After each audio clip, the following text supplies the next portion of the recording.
little fart between friends. Exactly. I feel like if you have not smelt and by approximation tasted a friend's fart, then like, are you friends? Not really. I feel like that's the consummation of the friendship. Because like if a fart goes unate, did it happen? No. Nope. Is it recording? We're totally recording. Thank you, Lou. Thank you. Thanks. It's gonna be the best session ever. Okay, we're gonna do Blaction first because that's like the thing. Okay. I'm familiar. Indeed.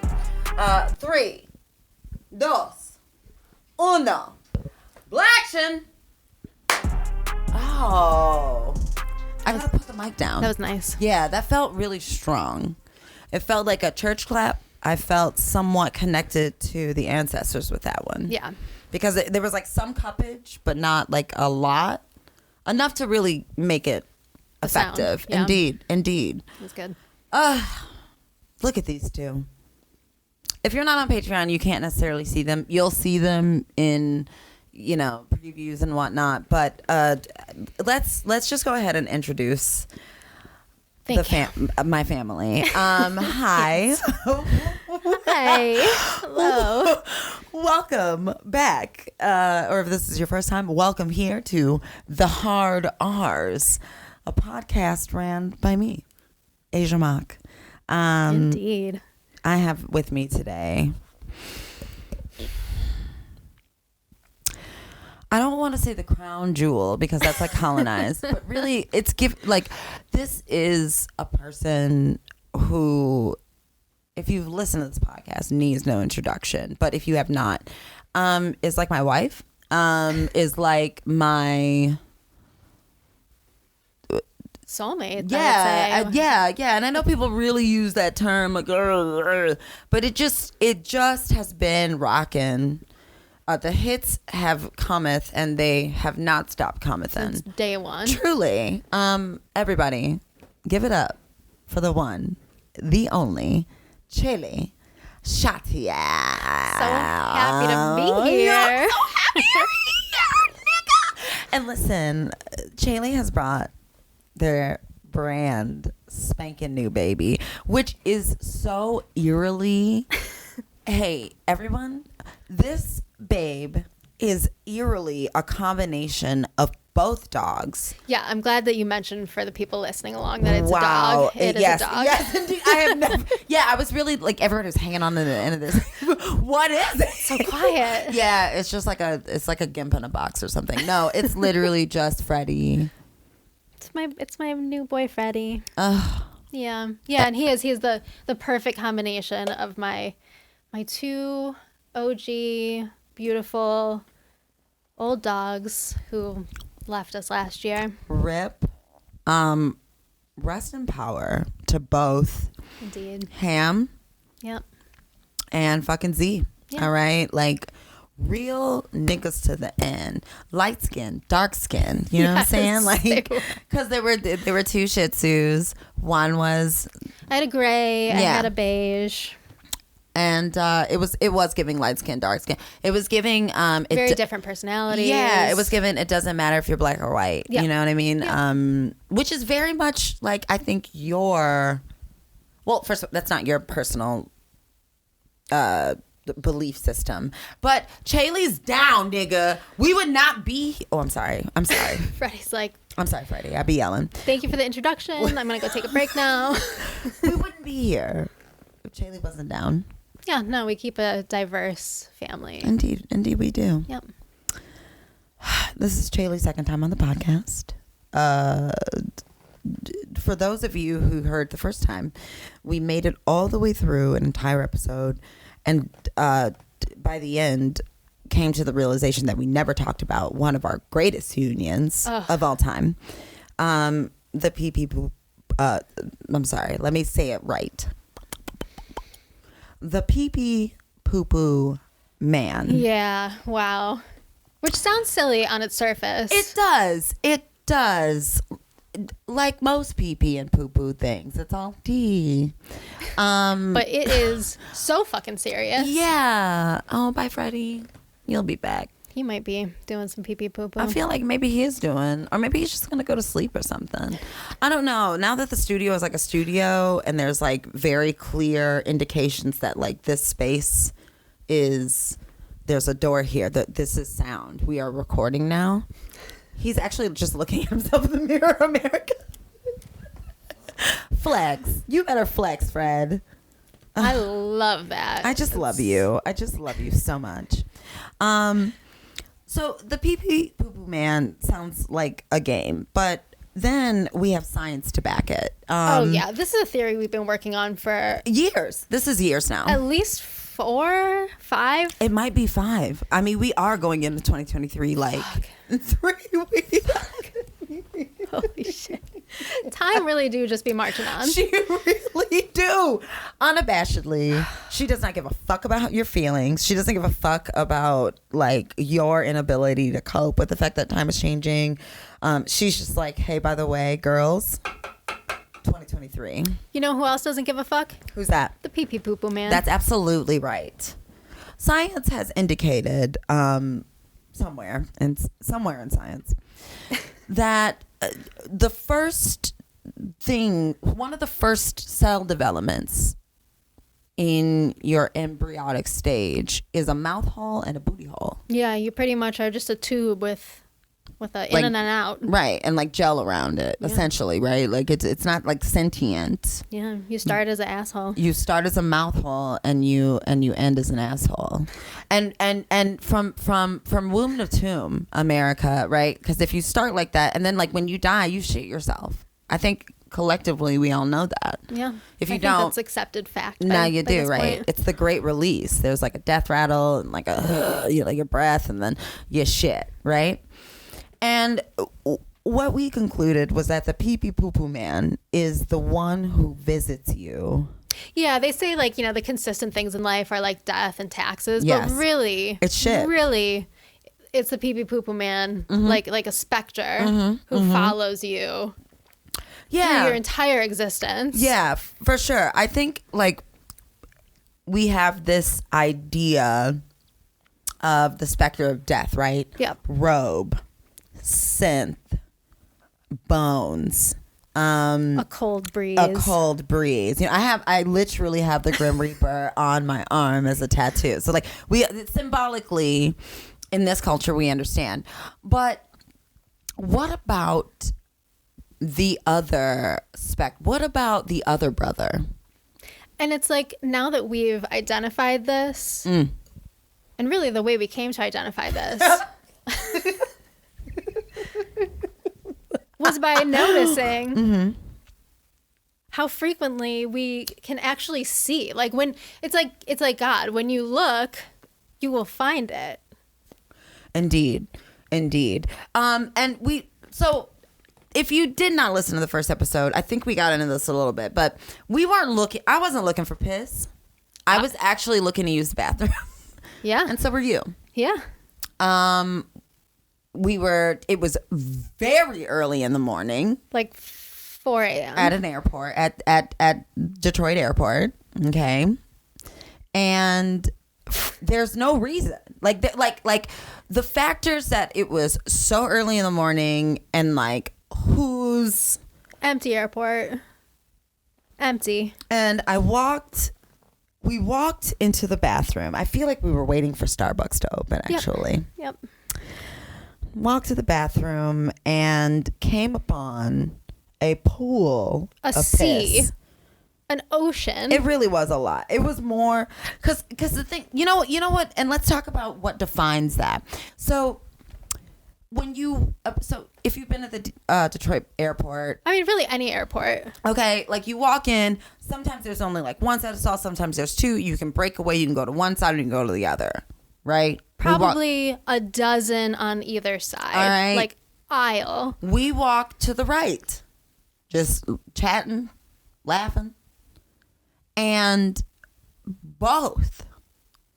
And listen, it takes a lot for us. It takes a lot for both of us. And also, particularly this Virgo fucking queen. It takes a lot for Chaely to audibly, viscerally, physically like emote. I did all those things. It was all Yeah, I like stopped in my tracks. I think I yelped. We both did. Yeah. It was And thank God we did, because there were two women hot on our tails. Yeah, and it was like, hey, don't do this. They were gonna walk right through us. Don't do this. The piss. So if there's like 6 to 12 stalls, the piss came out to at least the third stall. Oh, it was almost nearly all. You really couldn't safely go into any of them because all the space between was just urine. All of it. And there was an abandoned mop bucket just sitting. Yes. Not a hazard sign, not a caution, wet sign. Just somebody was like, fuck this, and left. Yeah, it was definitely giving, I walked into the piss sea. I don't get enough money for this shit. Nope. It is entirely too late or too early or both. I'm going on break. For this, I'm done. I'm out. And that was during the strike too. It surely was. Absolutely. Yo, you could just I could have got a French roll wig and put a whole pastrami sandwich and like a gun in that bitch and just walked right through just walked right through security. Meanwhile, also TSA fucking sucks. It doesn't really do anything. Just so you know, that was just like a 9/11 scapegoat to like tactic to make you feel more secure. That was the morning though that you saw that guy with the crossbow. Now listen. I am again not shocked by a lot of things, but when I kick it with this bitch in particular, it's always Chaely. Also, in particular, I don't know what it is about the vortex of like the power that we like pull out. I do not know, but I pulled up to the airport first. I wasn't even there yet. I got in line. Or I was walking to the line. And as I was walking to the line, I looked to my right. And there is an Eastern European gentleman. And I know he's Eastern European. It's giving big Russia. It's giving big. I just made borscht for like me and my family. It's giving like iron and sickle. This nigga is an elder USSR member. And he had like a crossbow. And look, I'm high. Admittedly, I am stoned out of my mind. Always. Like, not just right now. Period. That's just not right now or then. But then and right now. Okay? And I looked at this crossbow and I saw like a TSA security guard standing over him while this like elderly man was fidgeting with this. And then I realized it was like one of those like the ones that you can like attach to your arm. It's just like, and he's trying to explain to the TSA agent that it's not a weapon because it's not loaded. And then he goes on to be like, let me show you how to load it. Wait a minute. Oh no. Wait, we're back. Let me show you how to load it. This is all in broken English as well, because like deep Eastern European. The TSA agent has cornrows. Okay, is like, again, sir, too early or too late for this. Yes, and then like, oh wait, I'm gonna relate this. And then like, trying to be like, sir, I don't. Nope, you can't. Don't. Please don't. And then Chaely arrived. Like, I'm just watching this, and then Chaely arrived. Oh no, you texted me first. I did. You were like, hey, by the way, there's a man at the airport with a crossbow. Also, shout out to me not leaving. I was like, hey, we're going to Jamaica. Do you understand? Come fucking hell or high water. We're getting the fuck out of here. And there's a man with a crossbow. I'll keep you updated. And then from there, we walk into the pissy, which leads us to a deeper conversation about how, like,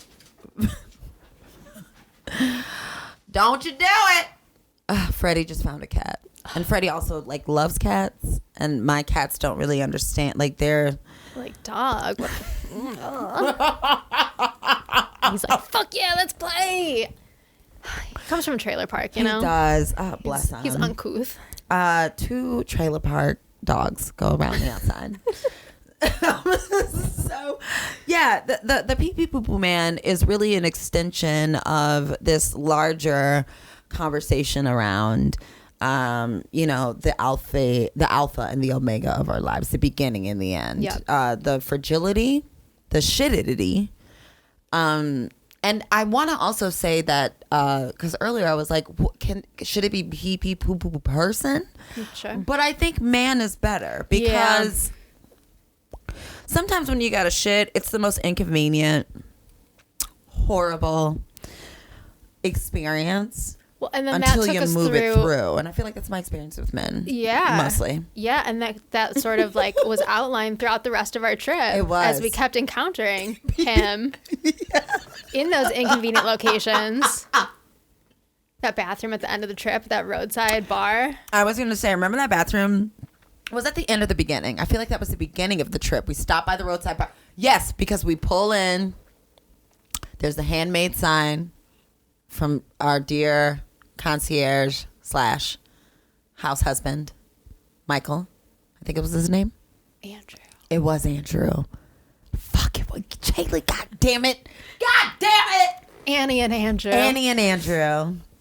We'll use the podcast to tell you later another one about Annie's White House on the Hill and how I at first was like, this sounds like slavery. No. Yeah, and that'll be like a wild colonialism ride. Just a trek through colonialism. What a great topic. But we did stop at a bar on the way in. And we both had to piss because the airport was like literally an hour and 45 minutes away. And the bathroom is very insidious. It's giving no lights, cement block walls. It's giving zero light. No toilet paper. No. The sink was non-operable. I think there were doors but no locks. Mm-hmm. Mine did not. If I remember, mine did not have a door. Yeah, you might be right. I think that there was like a tension rod and like the attempt at a curtain. Yeah. I think I asked you to come in to give me something. Maybe paper towel or like a napkin because I was like, I think we had something like in our bags. And that brings me to another point about the pee pee poo poo man where it's like you really can't escape him. You cannot. Yourself, your true nature. You cannot. Like, it didn't matter if we were in Detroit. No. It didn't matter if we were in beautiful Jamaica. Doesn't matter. We could be in Idaho. It didn't matter if we were, like, in a roadside horror bathroom. Yes. He is waiting. And you are also always there with yourself. It's so true. I wonder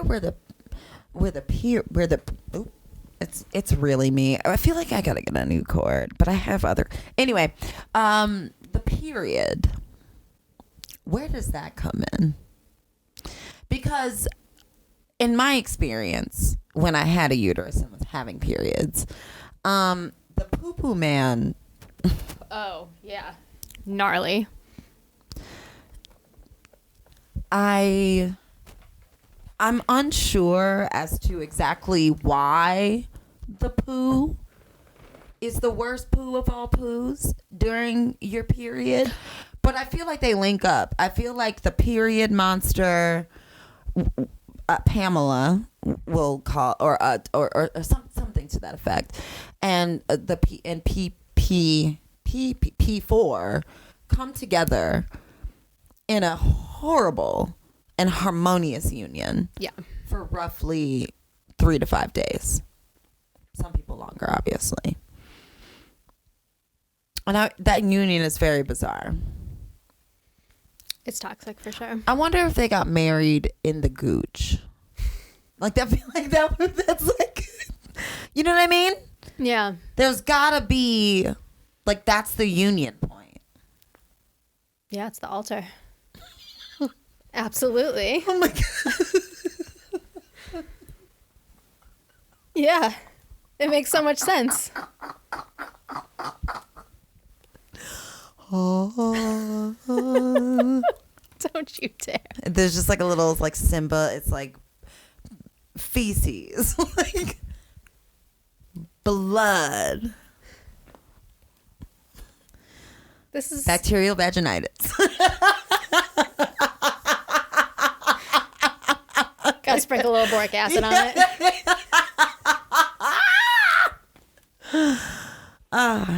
Well, anyways, y'all. Chaely, we're moving on to the next segment. Thank God. Mental health check-in. Oh. Bitch, how you doing? If you want to talk about it. Yeah. Mentally. You know, Emotionally. definitely like riding the waves. That holiday shit, that seasonal shit, that like work stress shit. Yeah. Just like we're getting through it though, but woo, it is woo. It's taking work. It is. It's taking a concerted effort. It's taking Freddie. Oh, Freddie's been helpful. Also stressful. Indeed. But yes, the payout. Yes. He's worth it. I resonate so deeply with that, Chaely. Yeah. How's your Cause same. You've been going through some things.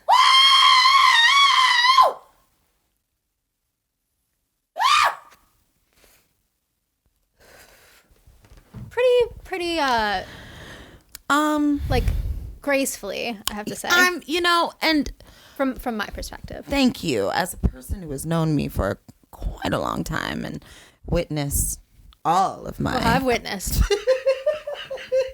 Speaking of booty holes... I've seen some booty hole stuff. Not mine. Why does this... Hang on one second, wait. Everybody.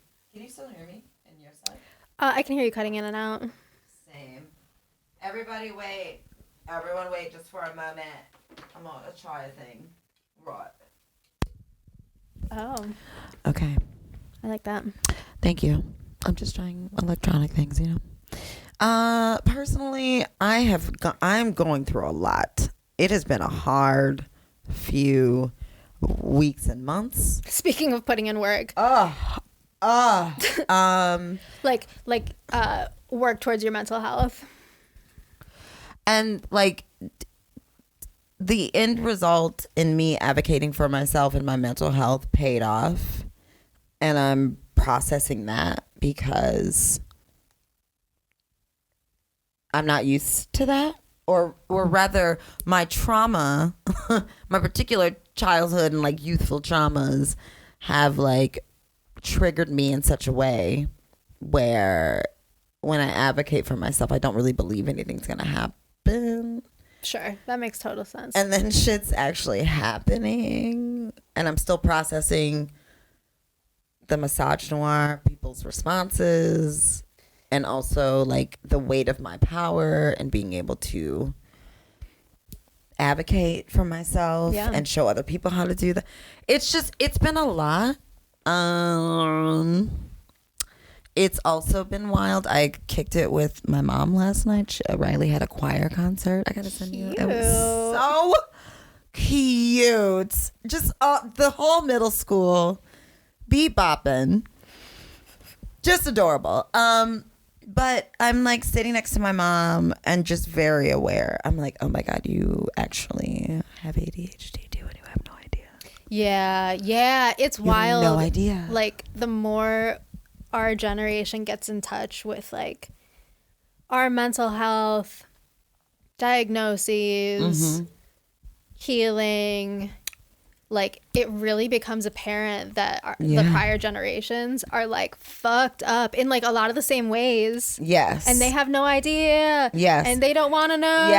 Yes. And like then it's even amplified on us because of that. Yeah. It's just I'm having lately a lot of like all angle just reflections, awakenings, deaths, not in terms of like a physical death, but just like awareness leading to like loss and grief. Yeah. Dealing with my own diagnoses, being in partnership with someone who also has their own diagnoses, merging all that, and my kids like it's been a lot. Yeah. I'm feeling more Freddie, Welcome back, my dude. I'm feeling a lot better and more in touch with the reality that like, oh yeah, okay, I did the things, I got exactly what I needed to get, and now I can just like, yeah, you know, but also comes with its own like disclaimer of like me figuring out how to like keep breathing through transitions and recognizing that like advocating for myself and taking time to heal doesn't mean that I need to like stop my work.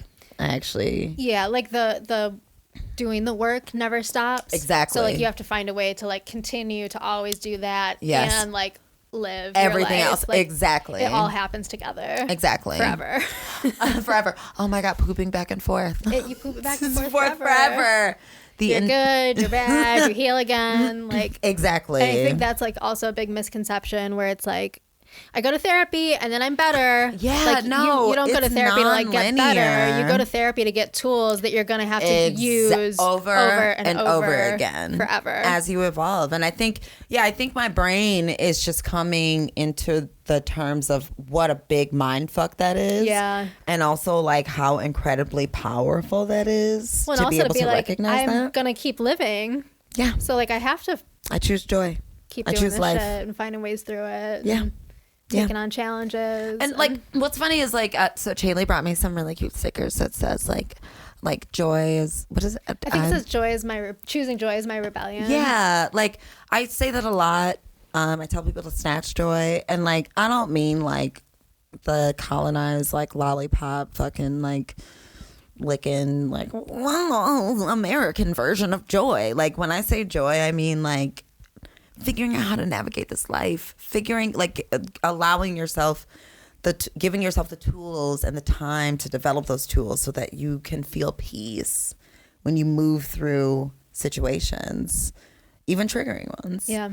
My mind is blown by how much I've grown from literally 5 years ago to now. My reactions, my responses. Oh yeah, it's wild. It's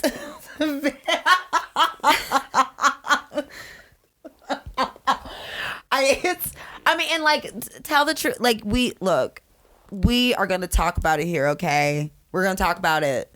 Chaely was concerned for my life, nigga. Chaely was concerned for my life at a point. You were too, you know? For sure. Yes. Yes. And I mean, I think that's like also part of the trauma is like it was okay to just be reckless. Yes. Because like it didn't all matter that much. And so of course like the responses were hot. Or so I thought. Or yes, or so I thought. I thought I wasn't that big of a, but yeah, my responses were always hot. Well, and like it's a youth thing too. Like I was definitely more like that as well. Yes. Not to the same degree, but like oh man, there's a lot of factors, right? Like it's trauma, it's age, it's maturity, it's life experience. Like it's a lot of things. But it's been super wild living in a house, like an intergenerational household with like 10 and 11 years on either side. Yeah. Because I'm like, whoa, okay, this is child rearing, teaching a child how to emotionally regulate. My mom never taught me how to emotionally regulate. My mom can't emotionally regulate. Here we are now. I'm looking at you right now you at see the show. the generational things in your family. Yes. But then you also can see things patterns that and are like just generational. Like what I would want to say, like generational American traumatic experience. Right? Is that what you're like because Well, and also just like the ages and like generations have different experiences. They think about things different ways. Things impact them differently. So it's like there's all of that in play. It really is a mind fuck. And then the coming to terms with the mind fuckery of it, and also really digging into like gender fluidity and how like, okay, I'm gender fluid, but I have these rigid definitions around like these parts of my identity, which are directly tied to generational shit. And I also know that I'm a generational curse breaker, and I feel like elder millennials are in a lot of ways. There has been that affirmation over and over again, while simultaneously holding like things change all the time. Yeah. And unless you choose to engage or not in whatever, like it's always like a dice roll, you know? Not even a dice roll. It's almost like a cosmic game. Like when, like it's been a lot. It's been like, whoa. I feel like I've been sucked through like a weird wormhole of just like, I feel like I'm gonna come out of the other side of this just like with like a long white beard and just like these, like this fly shape, and I'm like, yes. It's like stressful on one hand, but on the other hand, like it's weird because when we talk about mental health, it's like I feel stressed because there's a lot going on, but on the other hand, I know that because I've gotten my mental health together so much, I can handle the stress, I can handle the uncertainty, I can handle the anxiety like so much better or differently. Yeah, it's the affirmation of self growth and the awareness of personal power. And I'm not saying that like you have a personal responsibility. I'm saying that I truly fundamentally believe that people have this power born of a lot of things, right? Like my power is born from like this insatiable hunger for liberation. And like this whole fucking machete chopping ass journey up to this point has been for that. And in pouring into taking care of myself, it's so wild. It's like a weird inversion, right? Like I had to stop all the fucking shit where I was just pouring myself and energies into other people's things or spinning plates for other people to survive for my livelihood, just putting all that shit down because I'm at an age now where I'm fortunate and lucky to like have a home and a structure and be able to like build the home I always wanted to have for myself. Like it's a constant play back and forth between like childhood shit, grown shit, recognizing this, recognizing the tie to that, seeing a pattern and also the breaking of patterns, and holding all of that. Yeah, reflecting on it, being proud of it. It's a lot. Otherwise, y'all, I'm great. I'm really happy that the fucking goddamn show is over. We'll get into that. Oh my God. Later. I just love that I have time now to really focus on like my life and like my loves and like I missed y'all. It's been a hot minute or Bitch, 5. It's been since May 2020. That's right, Freddie. Exactly. I'm tired. We'll get into it. Moving on. Support Black business. Yes. Commercial break. Everyone, Chaely. Okay. The dispensary that I frequent, I feel like I've talked about this dispensary on this podcast before, the House of Mary Jane. It is also my chosen dispensary. It is it's great. They're the best. It's so, right? Like, it's just like, Black owned.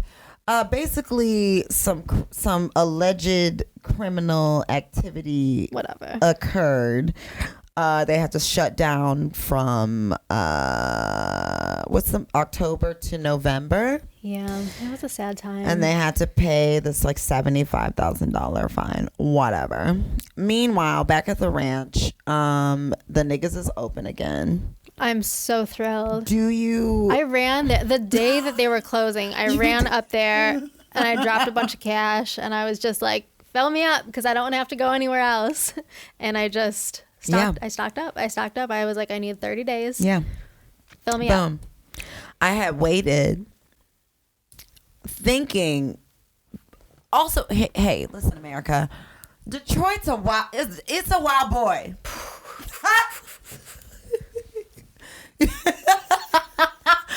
Detroit, in terms of like policy making and like the fulfillment of said you don't really know. It's open one day, it's closed the next. It's closed one day, it's open the next. It really depends. So when I called on the 24th, I was like, these niggas are still open. Meanwhile, I live very close to the dispensary, so I can drive by it. And I'm seeing cars in the front. The light isn't on, but you can barely see in there anyway. Okay, you really, and they were closed. And I was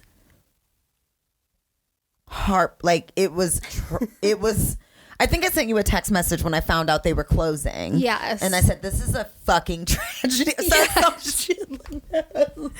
I think that's exactly what you said. This is a fucking tragedy. I'm pretty sure I got in my car in the middle of the workday and drove straight there immediately. I ended up going to another dispensary and they just so happened to be like closing out. They're not closing, but they were like shifting all their product and getting like a different type of recreational license. Bitch, good. I think I got 15 vapes. Awesome. I sent it to you. I text you. Yeah. I think it was like 15 to 20 and a free pre-roll for like $100. And I looked at that white bitch in her face and I said, is this a trap? What kind of games are you playing? And she was like, none. And I was like, yeah, that's what? True. Like every once in a while you'll find a crazy deal. Spirit, I was driving to go to, oh my God. What's the one that we went to for the licensing and the whole thing? Oh, Nature's Answer? Nope. 8 Mile. Oh, House of Dank. Yeah. I was driving to House of Dank, preparing myself for masking my true self, loud to semi-loud music, even though I know that they've changed their insides, and then to be blinded by the light of the inside of the new space, which resembles like an Apple store, right? It's just it's very white. Yeah, you go through like airport security to get in. It's a lot. And then as I'm driving on 8 Mile, listening to my crime podcast, something's like just going right here. Going to one of these other 28 dispensaries.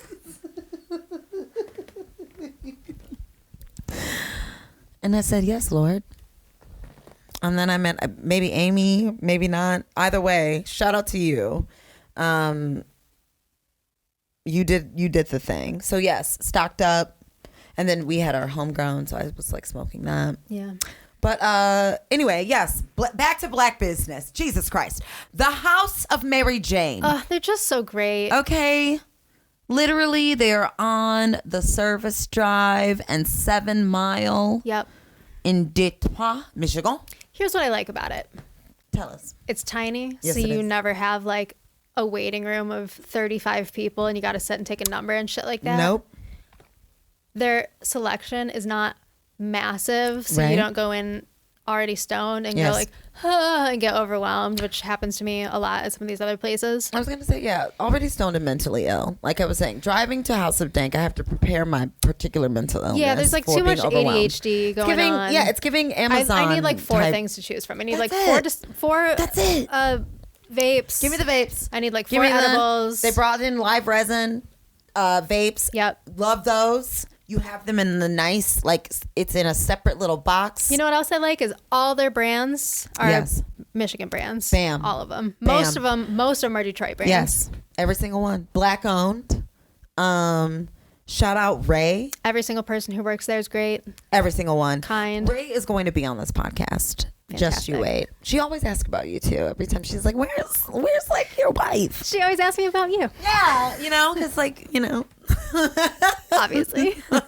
Duh. Tactic, baby. But yes, please run it up. House of Mary Jane. Incredible, incredible, incredible place. Just really love y'all. So happy you're back open. Find them on Instagram at _of_Mary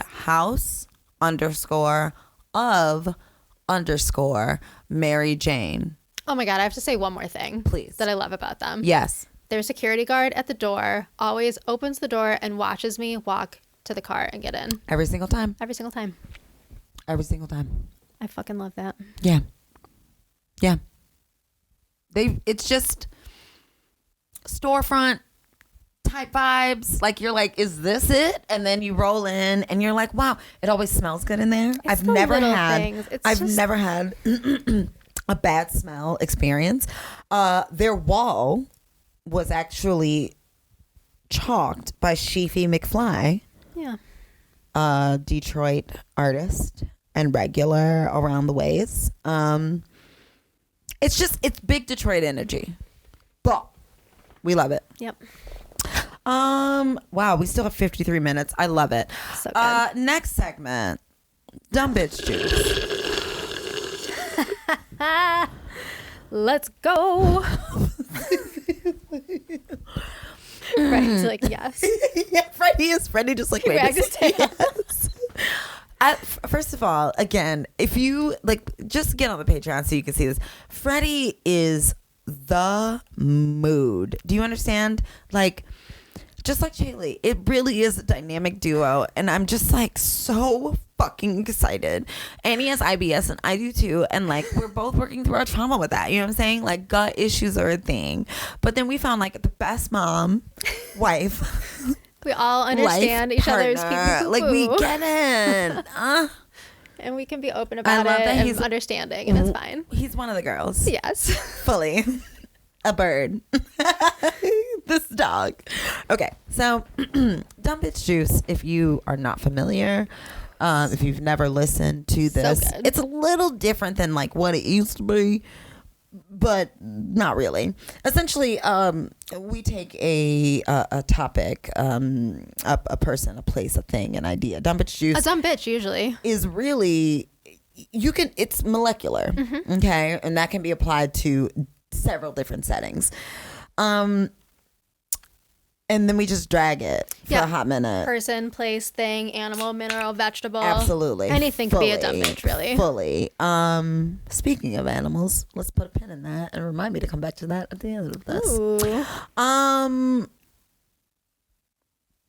I will start. Please. America. Who's a dumb bitch? You know how I be like, hey, when you subscribe to or apply oppressive standards, oppressiveness to any of the practices that you participate in, and you make that, you're like, oh, this is the standard. This is just what it is. When you do that, it doesn't work for me personally. Historically, yeah, I have some questions. I have further questions, and why shouldn't we be allowed to ask questions now and then? Because I guess ultimately it's about laborers, mm-hmm. okay, challenging management and upper authorities. It's about, they don't love that. Yeah, no, they don't like hearing, hey, I'm a person with a life and a very delicate brain that is being moderated fully through the consumption of fruits and vegetables, making sure I pick up my medications on time, every single one of them. Oh, but you're a laborer. Nobody cares about that. Okay. So I would like to dedicate this particular dumb bitch juice to. I'm gonna start with a person. I will not name this person, but I will say that they call themselves Blasian Brittany Murphy, which is enough. That enough. That's should offensive. Make you cringe. That is offensive. First of all, don't speak ill of Brittany Murphy. Never. Listen, Uptown Girl. To compare yourself? To say that you're a Blasian Brittany Murphy. I mean, just to compare yourself to Brittany Murphy at all. How could you ever? How dare you? The only way that I would compare you to Brittany Murphy is that, well, unlike Brittany Murphy, I wish you were dead. Okay. Fair. That seems fair. You're not naming them. No, but you know who you are. Anyway, so I was telling y'all about this show I was in, right? I feel like I spent a podcast episode or two talking about, like, I'm with this troupe that shall also not be named, and we're gonna do this show. Well, guess what, America? I quit the show. Okay. Black ass quit, and the way in which I quit was beautiful, by the way. Thank you so much. So good. Thank you. I made sure to send it to Chaely and to Lou because I need a witness. And not only do I need a witness, but like, let's just a white bitch, a white Virgo, like do not like you as my counterpart in this like human meat sack of like in the show. Like, this is my show, this your show. I was very honored to be considered for this role. It's just, I wanted you to be proud of me. I wrote it. Oh my God. With the full intent of making you proud. You absolutely did. Down to the bullet points. That makes my heart so full. Down to starting with demands and then going into how I was fucked up. I felt like that was beautiful. The list and the bullets both made me like a little hot. I did like, woo! I did notice that specifically as I was reading through it. Woo! So yes. Yeah. Not the grievances. The grievances. The Festivus list. Yeah, it was amazing. Just like so collected. Thank you. So coherent. Yeah, because I'd been along with you on the journey. So in past weeks, America, I had already told this bitch that this was basically a nightmare. I had played out to Chaely several confrontations, fears, anxieties, the responses I was receiving. And you were really like gathering yourself up and like continuing to stick it out, which I was also very proud of. Thank you so much. Because that shit seemed whack every time we talked about it. Yeah. And America, in my excitedness, right? Because again, this was supposed to be for the LOLs. Yep. This was supposed to be a fun sort of like play for me of like reintegrating my body after getting a fucking major organ removed forever. Kind of getting myself back into... And like not long ago either. Oh no, yeah, that was June. We did that a week after my 36th birthday, June 31st, some shit like that. So I was healing all through July while they were out of town, which that led to a whole nother list of issues. But it was supposed to be LOLs. It was supposed to literally be for the laughs. And one of those interactions resulted in a person leaving the show because I hurt their feelings. Meanwhile, back in the rehearsal space, I'm dealing with everybody else's feelings around this very mature, therapist approved. We wrote it together before I walked into rehearsal that night. I asked her, I said, hey, listen, I am petrified of opening the show for real this weekend. We were supposed to open the show November 2nd? 3rd? Like the first week of November. Right? And the person who sent Blasian Brittany Murphy dipped out the Tuesday rehearsal before the Thursday opening because I confronted the director and just really the entire menagerie about how shit needs to change. By this point, I had relayed to Chaely that the show was supposed to be 90 minutes, and it wound up becoming 2+ hours. We had not even made it all the way through a dress rehearsal by Tuesday, the Tuesday before. They were still building light cues and shit. To have never run through, like, I did little cute community theater my whole life growing up. Absolutely. I did little cute high school plays and shit. You're a professional. I mean, I guess, but what I do know Tell it. is you do dress rehearsals, and in dress rehearsals you do full ass run-throughs. But you can't do that when you don't really have a full script. 87%. Really? You know really, what that means? You really, know what that means? You know what that means? That means you don't have a show. What you have here is a novel. I learned that when I was 6. A children's fantasy. What you have here is adult idealism. Yep. And zero practicality. You also have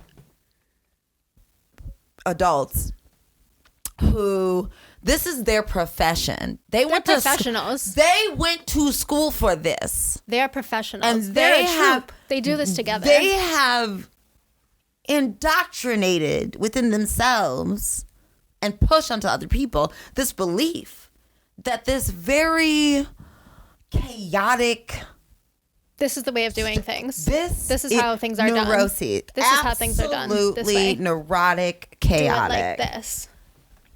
And then trying to dismiss my talents. This is how you do things. You are not the professional, so you would not understand. Because what I had made the mistake of doing was being vulnerable and open about the fact that, hey, I haven't done any real like theater shit since high school. Meanwhile, I'm also like, hey, that doesn't mean I don't get it. Maybe you could see their bullshit better than they could. Hey, don't talk to me about lighting. I have a production, like there's a studio, we actually just rebuilt it, and the insulation, like all this, the plants. Asia, you don't know shit, okay? You've never done shit. You know why? Because you've never been part of. You know why? This true. You know why? Because you didn't pay $100,000 to go to school. Show me your student loans. I need you to show me the weight of the student loans. This talent didn't just come from nowhere. You can't be. So anyway, I sent an email out to literally absolutely everyone within the borders of this particular theater troupe's context about how not only was I quitting, but there was a list of demands that needed to be met. Also, again, as the hot tops. Fair ones, though. It wasn't like so fair. Wild demands. No, because I'm emotionally regulated. Taking medication. I was also very sure, because I was flying high over their bullshit. Really, the Monday that we came back, all of us together, when this particular troupe came back from Texas after being gone for like a week and a half. Anyway, The director did not like it. No. Was not surprised. Had several conversations with several cast members of ye old and new. Had clearly recognized a lot of things, in my personal opinion only, and I'm not a doctor, and I'm not like any, but I was like, this smells like an abusive cycle. Yeah. Within institutions and selves, and no. Well, really, once you've like witnessed this happening in other places, like you can see it happening again. I mean, well, not only again, but like you can recognize that, like, oh my God, this is a cycle, and now all I have to do is like watch it happen. The next place I go, and the next place I go, and the next place I go. So like you really just sit back and watch it unfold, right? Exactly. There has been something really beautiful and powerful about transferring the energy of the depressive weight of knowing that this is a cycle. And like the like, it's still impactful and sad when people disappoint you. Right. However, there is this veneer that just kind of like happens for me, where at this big age, like I'm almost 40 years old, but I'm on the other side of 35. So like at this big age, I'm just like, well, I can actually recognize it. Just exactly what I recognize it, and now all I have to do is just be like, blop, and chill. And the power and the liberating power of knowing that like I can just stand firm in pattern recognition. Well, and I think it goes beyond that, because like you reach a point in your life where you recognize it and you're like, oh, I can get the fuck out of situations like that because I see them and I'm like, whoop, nope. But then there's the next step where it's like you recognize the pattern and you're like, oh, I'm so familiar with how these things work that I actually know how to intervene. Exactly. And like that's where you're at, where you're like, I can intervene not only for myself, because if it were just about me, I would just go. Right. But like I can actually intervene to like this break the cycle for all these other motherfuckers who are stuck being abused by this as well and don't know how to fix it. Because they're not like there yet. Chaely, I wish I had a fan, like a church fan, and I could open it and have your face on it, and I just like fucking, because that's it. Like that's why my mental health check-in is just so like, whoa, because I'm just like, wow, okay, like I did this. Yeah, you're like, I don't have to let this affect me, and I know that, like I could just go, but I could stay and like see it through, do some more work, and it's gonna be a little like, but I know that I can like, I'm strong enough to handle it. But by doing that, I can help all these folk, like poor individuals, the people who are stuck in the cycle, like don't know how to claw their way out yet. So with that, the email got sent, some back and forward exchanges happened between me and the director, and then I promptly ended it. I ended it. There was no response. And then today, December 2nd, 2022, an email came out from Blaze and Brittany Murphy. Basically, it was just like misogynoir, misspelling, misogynoir. Like a little sassy, like, It was giving like, like Bring It On. Like when the cheerleaders like meet from the two different teams and like do the little hair flip. Like, It was very much Blaze and Brittany Murphy versus Gabrielle Union. And at first I was going to make fun of it, but then I was like, oh, you really are a theater professional, aren't you? Truly. To people, my DBJ is the folk caught in the entrapment of institutions. I recognize that it's not always your fault. I recognize that there's a vast majority that have to, in order to survive at this point in their lives, like succumb and like do the thing and grind it out or what. I get it. But when you're an adult, when you're a when you're 33 plus and someone who identifies as like they, it's not cute. We are, institutions are just copy pastas of like the complex. It's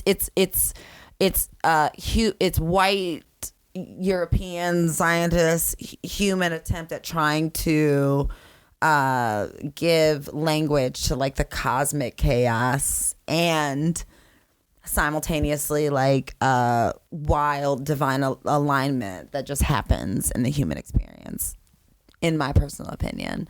And when people subscribe to institutions, they become little institutions. Oh yeah, for sure. And like when someone who identifies as biracial, half black and half something else, Asian I guess,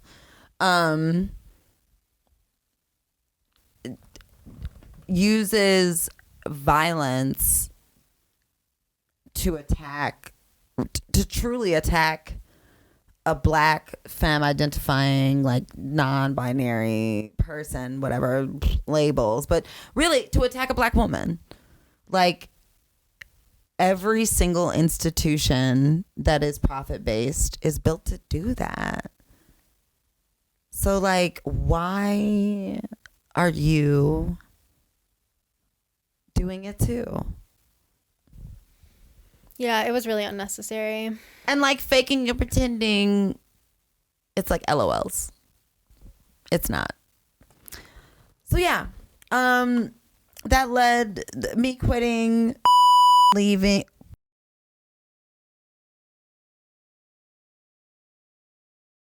Blasian leaving, and moving into the rest of the production of this whole thing.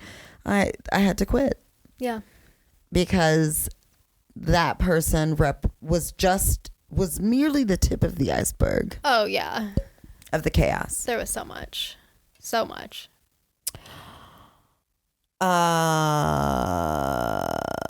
Who's your dumb bitch juice, Chaely? Like myself, in a lot of ways. I feel like I've just been creating like undue chaos. In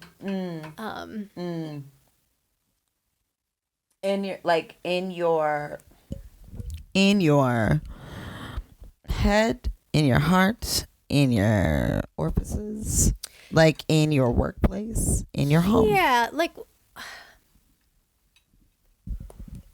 all of that. Okay. I think. Is it chaos, or are you like shaking it up? No, I think this is the problem. I got this dog. Yeah, you did. I'm working from home. Yeah, you are. Work is chaos. Yes. Just of its own accord. Yes. Because it is. Winter's setting in Michigan. Disgusting. It's a really horrible time, America. I'm feeling cabin fever like way too early in the game. It's not even truly winter yet. We've not had snow on the ground. We have. We have. There was like sprinkles, but there's remember that whole day where it just snowed all day and everybody was like, "Wow, it snowed all day." Yeah, but like I've not had to shovel. I've not had to take them out. We've not had to like deal with snow. Yeah. But you know it's coming. Exactly, and I'm like, fuck. If I feel like this, if I feel like this now, winter is a specter. This is gonna be a long winter. Yeah, so I'm spinning myself out a little bit in my mind. Yeah. House projects that like aren't finished. I'm just feeling like very closed into my bubble. Yes. So I just need to like sort that out. I need to figure out like how to get the fuck out of here. I need to like just mentally like figure out how to chill in my space. Yeah. That is what it is. Chaos. When it is. Yeah. So yeah, just like on the like deeper mental health tip, but also on the like physical, like find some like shit to do. You have to move your body. I also want to shout myself out as a dumb bitch because what I've been coming to the realization of, and I did not realize this until I was aglow beneath the light of the liquor store sign, weeping to Lou tonight about how I've been not taking care of myself in this process. Yeah. And how deeply it's been affecting my mental health, and how I've been coping by like smoking like a fucking fiend and like drinking like crazy. Not crazy, not old. No, but you'd been like not drinking for a while. Exactly. So. And it's like there's it's like my coping mechanism, the recognition that like, oh my God, the season's setting in. Oh my God, I'm clinging to old coping mechanisms. And that's the thing. Like, and I got an arrhythmia, nigga. Yeah, you did. That's actually the reason. That was the catalyst. That was like literally. And then I had to play goddamn fucking Inspector Gadget, put the pieces together, and be like, oh wow, this wild. I have a double ear infection and a sinus infection and an arrhythmia. What's gotta give? Something's gotta give. I'm also not that like it's not about pounds or anything like that. I'm 145 pounds right now. I've never been this small in my life. Bro, when I was sitting on the couch earlier, small in my life. I thought Since that high school. To myself, and I wasn't gonna say it, but I was like, this bitch looks tiny as fuck right now, like teeny tiny. Hey, you ever just like freak out? You ever just like experience extreme dysmorphia because you do not recognize your body? I think it took me about 4 or 5 days after quitting the show to really look at myself and be like crying and be like, wow, I don't even know this. No, you are little. You have like another person's body. I cannot see it. Like there's a mirror here. I cannot see it. I know it exists though. It's in my intuition. It's in my like gut. Like I can feel it. Yeah, I mean when your clothes fit different, you're like, what? This is it's weird. Very scary. The fact that like, yeah, that doctor's appointment, I was like, whoa. And like this sweet Corktown Health again. Booyaka, booyaka, booyaka, booyaka. The best. Y'all are the best. Thank you, Corktown Health. This person being like, hey, like I can't write a prescription for rest. Yeah. No, that's true. I don't really do resolutions, like New Year's resolutions or whatever, but like 2022 has to legit be about like making time for yourself. 2023, you mean? I'm sorry, 23. Yes. I mean, really, 22. Yeah, I was like, we're literally doing like, don't wait. Well, and that's the thing. Like, that's why resolutions are no. Just like, like whenever you notice it, recognize like, the change and do it. Do it. Yeah. So do it 2022, 23 also. Like, it's just, yeah. There's this massive awakening that's been happening for a few months for me, where I really, really, really deeply believe that doing the things that give me joy and pleasure, by whatever I define that as, with whomever I do that with, or my known self, that needs to be the priority, right? And like, it's not about selfishness in in a shameful way. It's about selfishness in like a reclamation way. Yeah. And like, I know, and it's also using empirical data about the pattern of me to be like, hey, in February, I want to unalive myself, right, and everybody else. I should just plan to do and something. Maybe I should just do something instead. Yeah. And instead of like freaking out and worrying about the money or the whatever, like I'm just gonna try to make this happen. And just the months leading up to this has just been proving to me that I have so much support. Like there's so much support to be able to communally like take care of each other and ourselves. And no one is going to be like, hey, make sure you're like taking care of yourself. You know, like, yeah. Like you really have to do that. And recognizing that coping mechanisms, there are like so many different ways, you know. And then also shout out to the emotion wheel. We're going to be getting one of those in the house. The emotional Hell wheel yeah. is, if you are not familiar, it helps to break down emotions to specific like words. So like I'm angry, and then it's like, okay, Yeah, it's like broad categories, like happy, sad, angry, anxious, and then it gets very like into detailed specific words Yes. and Yes. feelings from Yes. there. Very, very helpful though to be able to identify Truly. your feelings when it's hard to find the words. Truly, especially when you grow up in America. In America, there are no emotions, only eagles and talons. That's it. That's all there Don't is. tread on me. And bottles. And bottles. Yeah. Make sure you drink your water out of a plastic bottle. And your beer in a glass bottle. And your feelings in a clay bottle. You're gonna take your feelings and jam them in a beer bottle. Put them in the ocean. See who receives them. Maybe they'll cry. Maybe they'll be like, what the fuck?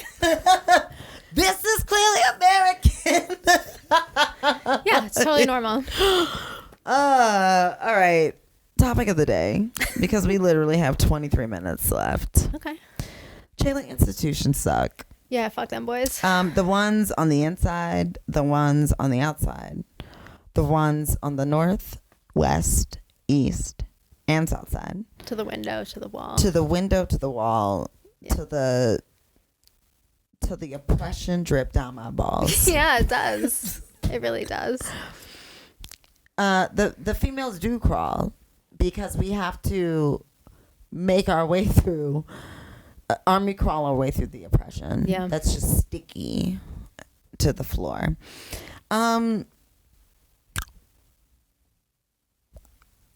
Chaely, as a person who is not black, that I've learned so much from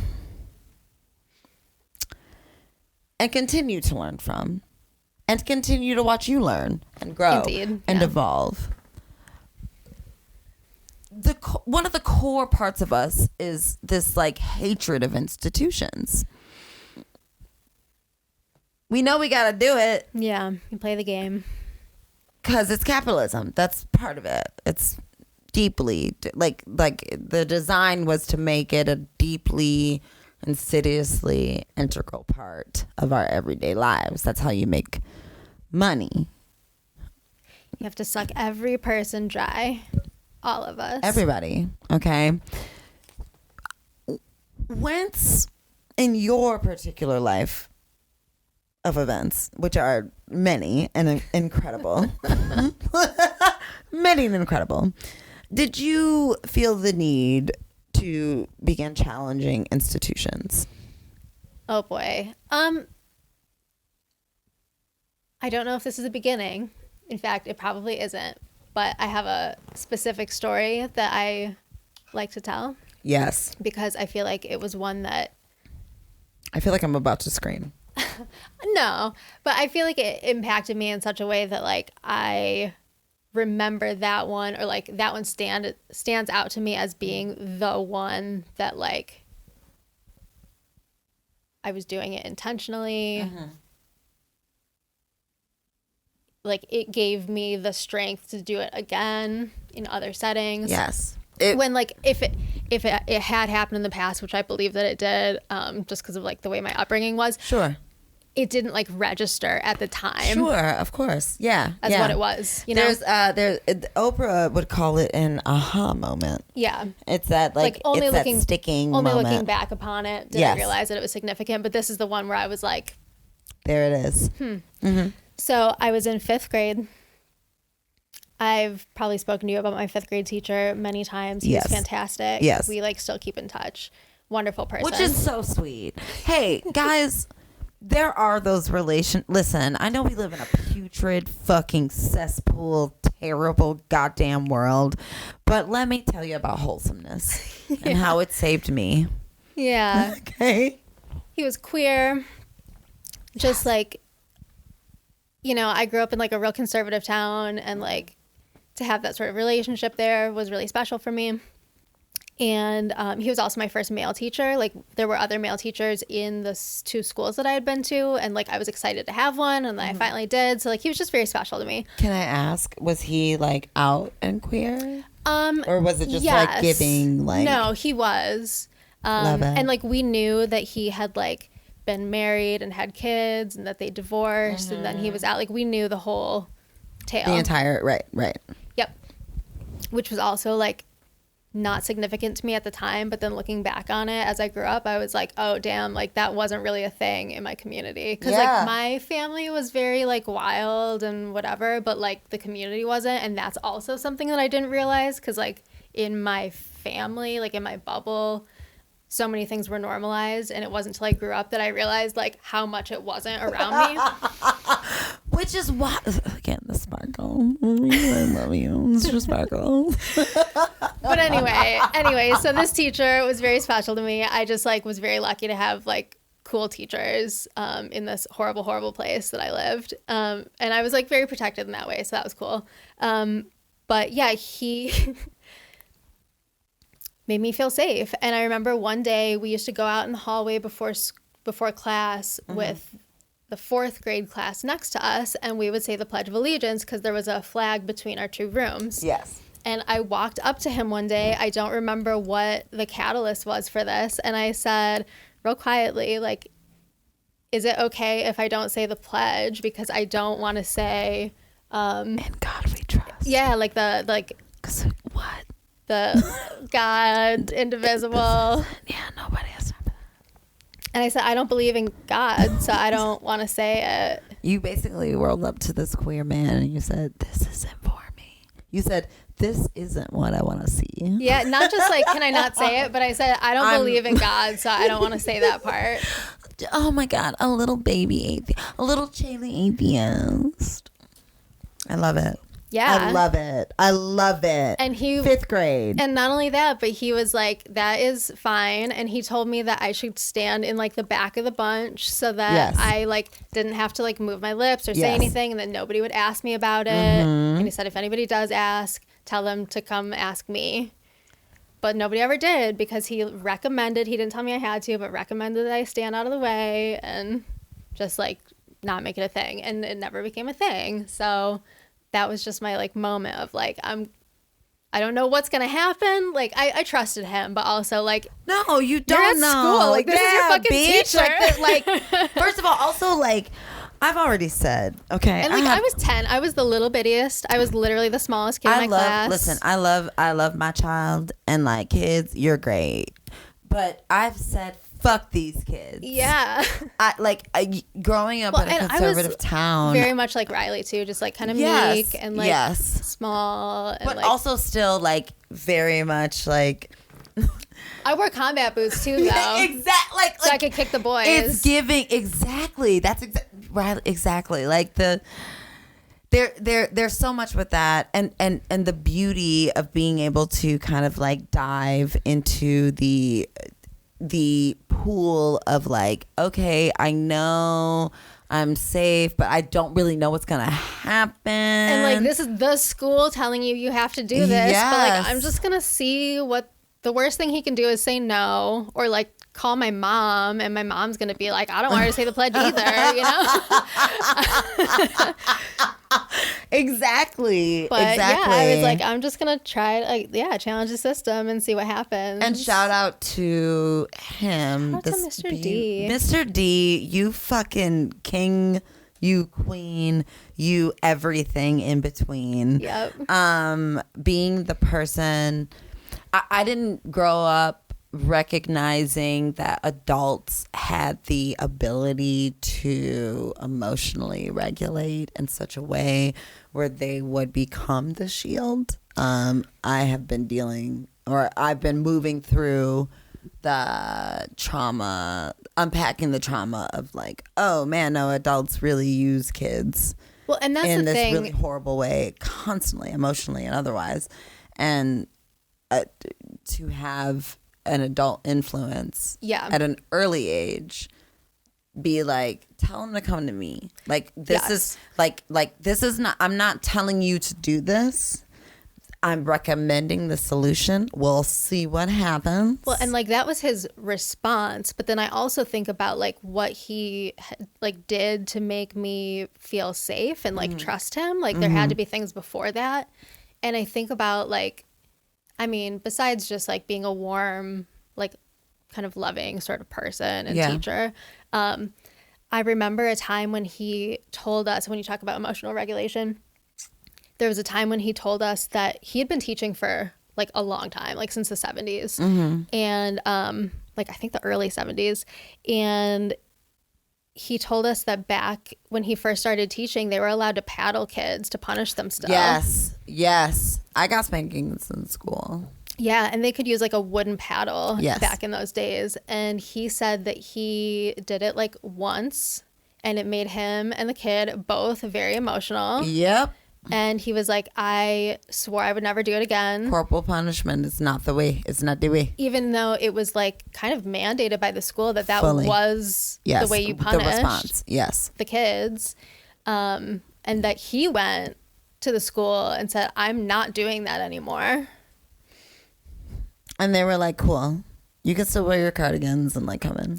I don't remember if there was backlash, if he still was able to keep his job, if he had to change schools. Like, I don't remember what the response was, but I remember him telling us that story. Wow. Like, I used to be told that I had to paddle kids and I said no. And I remember that I like used to have like be allowed to take kids out in the hallway and swat them. And like, I never would do that.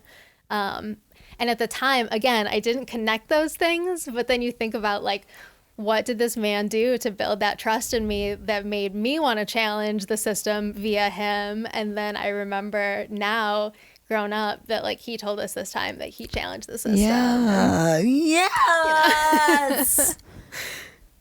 Amazing. Yes. But it really is something that like is led by the adults, because like I don't and my mom was also like very much like a hippie and like took us to like protests and stuff. Which is why I said earlier that like I'm sure that there were other examples. But I don't know if I would have just like come up with that without these examples from like the adults in my life. It's really led by I in having like squozen a child out of my pussy, and like I'm raising this being now who's amazing, who is just like killing, also one of my best friends. The game. But having done that and having like this perspective and these lenses and remembering my own youth and the words that like I stuck to, or like the words I was punished for using, but never the like examination of like where I learned it from or what the core of it was. Yeah. Because literally kids are, it's not tabula rasa necessarily, but like your childhood is the foundational nutritional soil in which the seed of you grows in. Yeah. And you need support systems. You need examples. You need someone to show you and be like, hey, this is the way. You need someone to show you that. And like, I think it can happen at any point in your adolescence. Sure. Yeah. And I think that like those types of aha moments are super imprintable. Definitely. In like a childhood experience. And that means that it's not the children are the future. It means that like we presently as adults, all of us, what are we doing? We're all like making the future every day, you know? And like your queer fucking teacher was not thinking this is going to impact Chaely Chartier forever. Probably but not. now here we are. I think about that dude and the shit he taught us all the time, you know? All these years later. All these years. Yeah, I think that when you do the thing where you challenge institutions, you meet comrades. Absolutely. That are also surviving. Well, the other thing that I think is so cool is that when you do it, it becomes like kind of second nature. It just becomes like the thing that is right to do. Do you know what I learned the most from the hell pit fucking goddamn barbarian movie-esque fucking swelter pot of that group, that internet group that we met on? What's that? Is that I learned a few things. One, I had the passion and emotion and vocabulary to articulate my feels, but I had to learn how to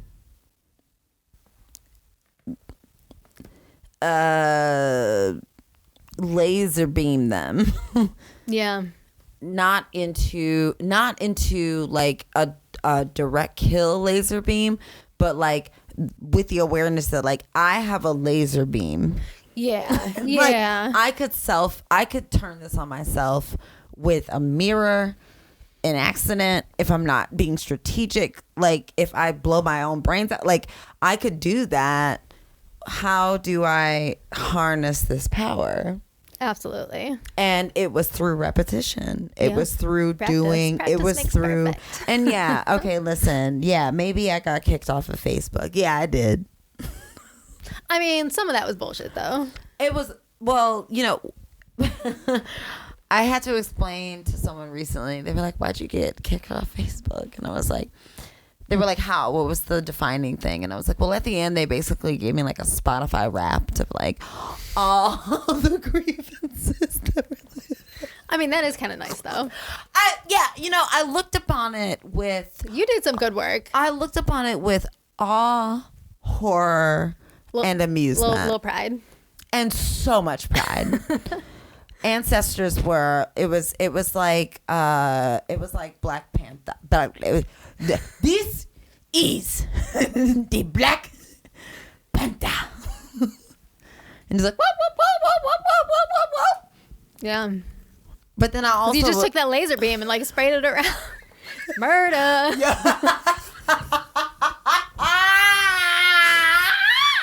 That's ultimately what it was. It was murder.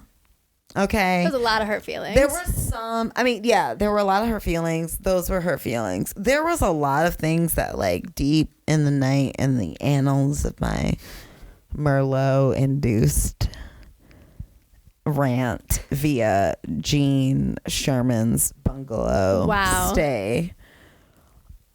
Maybe the trolling went too far. Maybe I like, you know, and then you know, white my bitches. life as an internet troll.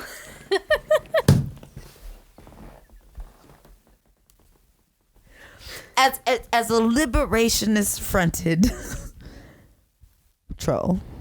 My life. All of that to get us here, though. Exactly. One ban, one lawsuit from a stalker, and our friendship, and this sign, and all these signs. Yeah. I think it's really great. I think when you challenge what I'm getting at is when you challenge institutions, you will congeal with others that are doing it. Oh yeah. And absolutely. then you'll form lifelong, wildly bizarre and beautifully synchronized. It really feels like divine alignment. Jolene, you know, right? Was that the name? No, not Jolene. we went to Jamaica. There was a song that was out. Oh, Joanna. There it is. Yeah. The painting. Yeah. Yes. There are these like beautifully Shania Twain on a mountaintop.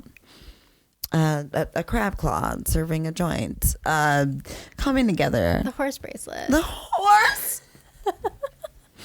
When you challenge systems, there are some pretty radical and dope outcomes. And you should do it. Oh, yeah. Just do it. Recommend. 10 out of 10. Yelp review, 10 out of 10. Mm-hmm. I'm going to give it 10 stars too. Yeah. I'm going to give it 10 stars and then I'm going to like list like and tell us more about this review. Oh, yeah. It will be y'all had me in the first half. Yeah. Stick around for dessert. You had me in the first half. Okay. I love it. I just love you. I love you so much. You know, I just... Booyaka Ja Boombaklat. I hope everyone gets to experience this level of friendship and intimacy. And so lovely. It really changes everything. It gets better and better in time. When we die, I want to cut your butthole off and my butthole off. Ooh. And then have them like interlocked. Yeah. Like one of those like Victorian mourning Fully. pieces of art. Absolutely. I love that. Yeah. Yeah. Because again, the recognition. It's forever. Pooping back and forth forever will be the engravement. Yeah. Something, and I would like to see it in Latin, like above the top. I would love to end by appropriating an ancient language. Oh my God. An ancient romantic language. Yes. Like just take the most ratchet shit and just turn it into like Chaely. It's on the wax. Everybody heard it. This is our will. This is my living will.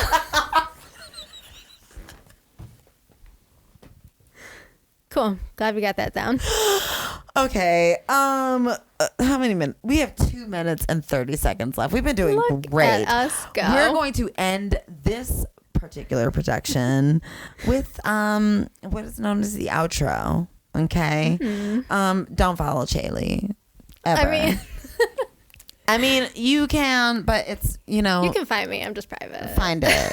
Okay. There's a vetting and process. This is a Virgo we're talking about. Wait, what are your big three? Say it. Oh my God. Virgo. Libra. No, Leo. And then Libra. Virgo. Sun. Leo moon. This extravagant ass bitch. I love you so much. And then Libra rising. That's the diplomacy, the practicality. You taught me how to use a Mac. I did. And I love you so much for that. I love you so much. Now I'm going to teach my mom how to use a Mac. Did you know exciting. that? No. Yeah. I just taught her about like Kiwi and Gmail and merging them and using labels and like folders. God. She's going to be like... I didn't realize that she was not on that level. Yeah, no. Now that she's teaching or doing shit at Eastern Michigan in Ypsilanti, she's got to get on the level. Get on the level. I thought she was already doing that. She is going to be like on 10. She's going to be on 100. The I'm last excited. job was like working for like the archdiocese on the charter school thing. You know they use a POS system. They're using Aloha on a Dell. I thought they had like some kind of NASA space. The archdiocese? Don't they have big fucking money? Not for the educational sector, honey. True. Not in the Bronx. Okay, true. Not where we're gonna find our husbands. Yeah. Method Man and Red Man. Yeah, I'm ready for that. At the same damn time. Anyway, okay, so bye. Follow me, right, on Instagram at TheHardRs313. You can also find me on TikTok. I made a new TikTok. I'm slowly building the wall. Would you be more apt build if more people signed up. I would. Follow, join, share. I would. There you go. Would really kick me in a high gear. You know what I mean? Give me a little motivation. You can find me on TikTok at thehardrs313. Email me at, there it is. Email me at thehardrs313@gmail.com. Questions, comments, concerns. You want to be on the show? Come on the show. Send me an email. And then if you want to contribute to this fine production. Get your wallet out. Okay. Get your Venmo out. Open it. You can find us on Patreon, where, again, I am building somewhat with more motivation. Give you other secret productions, We like little Discord live chats. I'm trying to just really build into this other dimension where we can talk to each other. If that's what you want to do. Sounds fun too.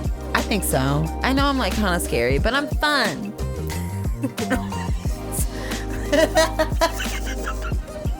That sounds it for sure.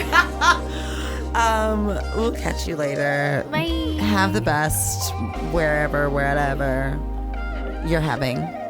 Have the best. Ciao. What an episode. So good. What an episode.